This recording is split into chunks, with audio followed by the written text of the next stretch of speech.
այս իշխանությանը։ Չեմ վստահում այս իշխանությանը։ Տիգրան Ավինյանի, Անդրանիկ Քոչարյանի, Չեմ վստահում այս իշխանությանը։ Ալեն Սիմոնյան, Աննա Հակոբյան, փաստացի երիտասարդների նախաձեռնած ակցիային մասնակցում են նաև մենք չենք վստահում իշխանական Արսեն Թորոսյան։ պատգամավորները։ Չեմ վստահում այս իշխանությանը։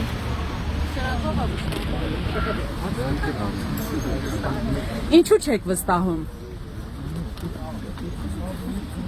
Խափեցի, գցեցի, մեզ է Մեզ գցեցին։ ինչպես միշտ ոնց փուռն է տալի բոլորին։ Տիկին Հակոբյանը նույնպես փաստացի միացել է ամուսնու Նիկոլ Փաշինյանի անվստահության ակցիային։ Ես էլ իրեն չեմ վստահում, ինքն խափեց ու թողեց։ Որտեղից սկսվեց անվստահությունը։ Նրանից, որ ինքը հանձնեց Արցախից, հետո ես հասկացա, որ ինքը նորմալ չի։ Ու իրեն թողեցի։ Հրակեցին բոլորը։ Այո։